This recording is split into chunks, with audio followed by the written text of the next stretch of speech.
जी आज मैं आपके लिए अंडे और बेसन के सालन की बहुत ही ख़ास रेसिपी लेके आया हूँ। आज से पहले आपने कभी भी अंडे और बेसन का सालन अपने घर में नहीं बनाया होगा।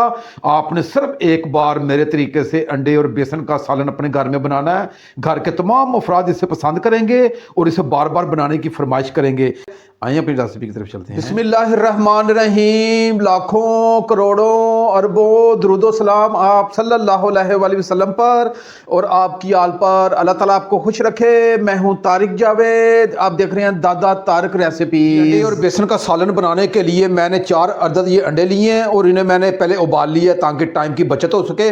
अब ये चारों अंडों को जो मैं दरमियान से जो थोड़ा सा काट लगाऊंगा, इसकी जो सफ़ेदी है वो हमने अलग करनी है और ये आसानी के साथ इसकी सफ़ेदी अलग हो जाएगी और इसकी जो जर्दी है वो अलग हमने कर लेनी है। और इसी तरह तमाम अंडों की सफ़ेदी मैं अलग कर लूँगा और जर्दी को अलग कर लूँगा। मैंने तमाम अंडों की सफ़ेदियों को अलग कर लिया है और जर्दियों को एक अलग प्लेट में निकाल लूँगा। और जो हमारी सफ़ेदी हैं इन्हें मैं लंबाई के रुख इसकी कटिंग कर लूँगा। अपने इस तरीके से इसे लंबाई के रुख से काट लेना है और इसी तरह मैं तमाम सफ़ेदियों को लंबाई के रुख काट लूँगा। जो मैंने तमाम सफ़ेदियों की लंबाई के रुख कटिंग कर ली है, अब इसमें एक तरफ रखूँगा। और बेसन का सालन बनाने के लिए मैंने चूल्हे की फ्लेम को ऑन कर लिया, ऊपर कढ़ाई रखी है और आंच को मैंने मीडियम रखा है।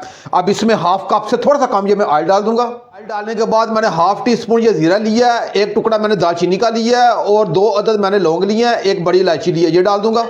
और ये खड़े मसालों को सिर्फ 15 से 20 सेकंड के लिए फ्राई करूंगा ताकि इनका अच्छा सा फ्लेवर इस कढ़ाई में आ जाए। मसाले को मैंने 15 से 20 सेकंड के लिए फ्राई कर लिया है। आपने इससे ज़्यादा इसे फ्राई नहीं करना वरना ये खड़े मसाले जल जाएंगे। अब मैंने 2 अदद ये छोटे साइज़ के ये प्याज लिए थे, इसे बारीक काट लीजिए, डाल दूंगा। और प्याज़ों को मैं सिर्फ 2 से 3 मिनट के लिए फ्राई करूंगा। इसे हमने ज़्यादा डार्क ब्राउन नहीं करना, हल्का सा टी पिंक कलर लेके आना। प्याज़ों को फ्राई करते हुए मुझे 3 मिनट हो गए हैं। अब ये 2 टेबल स्पून अदरक लहसुन का पेस्ट है, ये डाल दूंगा। और अदरक लहसुन के पेस्ट को मैं 2 मिनट के लिए फ्राई करूंगा ताकि अदरक लहसुन का जो कच्चापन है ये खत्म हो जाए। लहसुन को फ्राई करते हुए मुझे 2 मिनट हो गए हैं। जो अदरक लहसुन का कच्चापन था वो खत्म हो चुका है। अब मैंने 2 अदद ये हरी मिर्चें ली हैं, इन्हें मैंने रफली काट लिया, ये डाल दूंगा। और 2 अदद मैंने छोटे साइज का ये टमाटर लिए हैं, इन्हें बारीक काट लिया, ये भी डाल दूंगा। और हरी मिर्चें और टमाटरों को मैं 1 मिनट के लिए फ्राई करूंगा ताकि जो टमाटर को कच्चापन है ये खत्म हो जाए। मैंने टमाटर और हरी मिर्चों को 2 मिनट के लिए फ्राई कर लिया है और जो टमाटर का कच्चापन था वो खत्म हो चुका है। अब मैंने 1 टीस्पून ये लाल मिर्च ली है और 1 टीस्पून मैंने खुशक धनिया लिया है। हाफ टीस्पून मैंने नमक लिया है, नमक आप अपने जायके के हिसाब से कम ज़्यादा कर सकते हैं। और हाफ टीस्पून से थोड़ा सा कम मैंने हल्दी ली है, ये डाल दूंगा। और तमाम मसाले डाल के इसे अच्छे तरीके से मिक्स करूंगा। ये तमाम मसाले डाल के मैंने अच्छे तरीके से मिक्स कर लिया है। अब आधे गिलास से थोड़ा सा कम ये मैं पानी डालूंगा और पानी डालने के बाद इसे अच्छे तरीके से मिक्स करने के बाद इसे 5 मिनट के लिए ढांप के रखूंगा ताकि तमाम मसाला ये एक जान हो जाए। आप 5 मिनट के बाद इंशाल्लाह मिलते हैं। मसाले को ढांप के रखे हुए 5 मिनट हो गए हैं। अब इसका ढक्कन उठा के चेक कर लेते हैं। ये हमारा बेहतरीन जो मसाला कुक हो चुका है और इस चम्मच के जरिए मैं एक मरतबा ये इसे मिक्स करूंगा और ये चूल्हे के फ्लेम को थोड़ा सा हाई करूंगा और इसके 2 मिनट के लिए अच्छे तरीके से इस मसाले की भुनाई करूंगा। मैंने मसाले की 3 से 4 मिनट अच्छे तरीके से इसकी भुनाई कर ली है और इसका जो ऑयल था वो भी अलग होना शुरू हो गया है और इस वक्त बहुत ही प्यारी सी खुशबू जो मसाले भूनते वक्त आती है वो आनी शुरू हो गई है। अब ये अंडों की सफ़ेदी है, ये मैं इसमें डाल दूंगा और अंडे की सफ़ेदियों को इस मसाले में अच्छे तरीके से मिक्स करूंगा और 1 मिनट के लिए इन सफ़ेदी को इस मसाले में इसकी भुनाई करूंगा। आज ये मेरे तरीके से आपने अंडे और बेसन का सालन बनाना है। मुझे यकीन है कि आज से पहले आपने कभी भी गारंटी है कि आपने अंडे और बेसन का सालन नहीं बनाया होगा। मैंने अंडों की सफ़ेदी को इस मसाले में अच्छे तरीके से भून लिया है। अब मैं आधे गिलास से कम ये थोड़ा सा पानी डाल दूंगा और ये हल्की आंच करके मैं दूसरे चूल्हे पे से शिफ्ट करूंगा। उतनी देर में हम बेसन की तरफ आ जाती हैं। उसका क्या करना है कि मैंने 1 कप में बेसन लिया है और ये वज़न है 100 ग्राम। अब मैंने एक बाउल ले लिया है और स्ट्रेनर की मदद से ये बेसन है ये छान लेंगे। स्ट्रेनर की मदद से एक मरतबा लाजमी आप बेसन को छान लीजिएगा। जी मैंने स्ट्रेनर की मदद से छान लिया है। चीज़ें जाएंगी वो आपने नोट कर लेनी है। हाफ टी स्पून मैंने अजवाइन ली है, अजवाइन आप ज़रूर डालिएगा, इसके फ़वाइद भी बहुत हैं और बहुत कमाल का जायका आएगा। और हाफ टी स्पून से थोड़ा सा कम मैंने लाल मिर्च ली है और हाफ टी स्पून से थोड़ा सा कम मैंने ये खुशक धनिया लिया है और हाफ टी स्पून से थोड़ा सा कम मैंने ये नमक लिया है। नमक आप अपने जायके के हिसाब से कम ज़्यादा रख लीजिएगा। ये चारों चीज़ें डाल दूंगा। इन चारों चीज़ों को अच्छे तरीके से मैं मिक्स करूँगा। मैंने तमाम मसालों को इस बेसन में अच्छे तरीके से मिक्स कर दिया है। अब मैंने एक बाउल में ये दही लिया है, ये 70 ग्राम दही है, इसे चम्मच के जरिए अच्छे तरीके से मैं मिक्स कर लूँगा और मिक्स करने के बाद ये दही है ये मैं इसमें डाल दूँगा और दही और बेसन को अच्छे तरीके से मैं मिक्स करूँगा और इसकी मैं थोड़ी सी गुदाई करूँगा। आपने बेसन के बैटर को ना ज़्यादा सख्त रखना है और ना ही ज़्यादा नरम रखना है।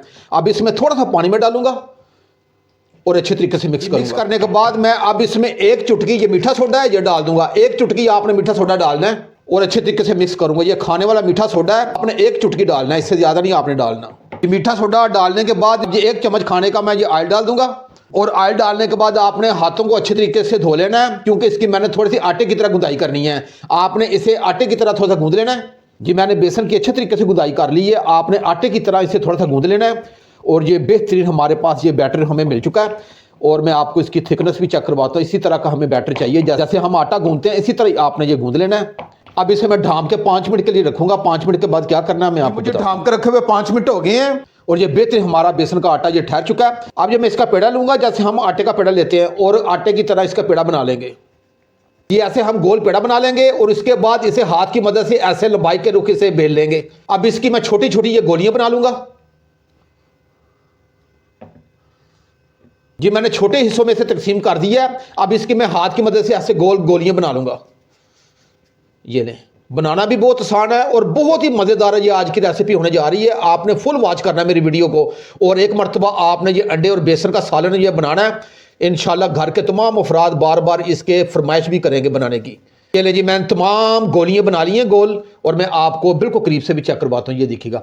और इसी तरह मैं तमाम बैटर की गोल गोलियां बना के आपकी खिदमत में मैं हाजिर हूं। तमाम बेसन की गोलियां बना ली हैं और इसे अलग प्लेट में निकाल लिया है।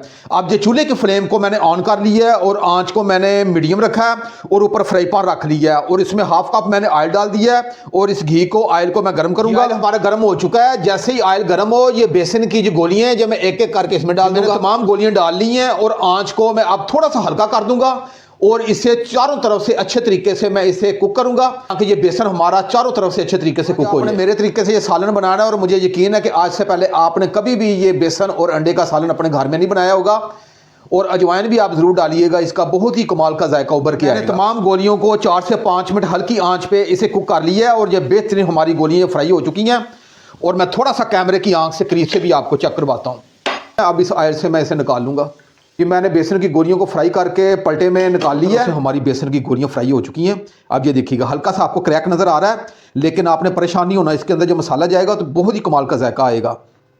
अब इसे मैं एक अलग प्लेट में निकालूंगा। कैमरा दूसरे चूल्हे पे ले आया हूँ जिसमें हमने अपने मसाले वाली कढ़ाई रखी है। ये चेक कर लेते हैं। ये हल्की आंच पे ये बेहतरीन ये कुक हो चुका है। ये देखिएगा, मसाला बेहतरीन ये तैयार है। अब बेसन की जो गोलियाँ जो मैं इसमें डाल दूंगा और बेसन की गोलियाँ डालने के बाद इसे हल्के चम्मच के साथ इसे मैं मिक्स करूँगा। और हल्के चम्मच के साथ मिक्स करने के बाद मैं आंच को हल्की कर दूंगा और हल्की आंच पे इसे ढांप के 5 मिनट के लिए रखूंगा, ताकि ये बेसन की गोलियों के अंदर ये मसाला जज़ब हो जाए और ये बेहतरीन हमें अंडे और बेसन का सालन हमें मिल जाए। अब ये ढांप के रखूंगा, 5 मिनट के बाद इंशाल्लाह मिलते हैं। हल्की आंच पे मुझे ढांप के पकाते हुए 5 मिनट हो गए हैं। अब इसका ढक्कन उठा के चेक कर लेते हैं। ये नहीं, हमारा बेहतरीन बेसन और अंडे का सालन तैयारी के मरहल में आ चुका है। अब ये चूल्हे की फ्लेम को मैं ऑफ कर दूंगा और सबसे आखिर में ये अंडे की जर्दियाँ ये डाल दूंगा और अंडे की जर्दियाँ डालने के बाद इसे अच्छे तरीके से मिक्स करूंगा। आपने ये जर्दियाँ बिल्कुल आखिर में डालनी है। और हाफ टी स्पून ये गरम मसाला ये डाल दूंगा और साथ जो धनिया डाल दूंगा।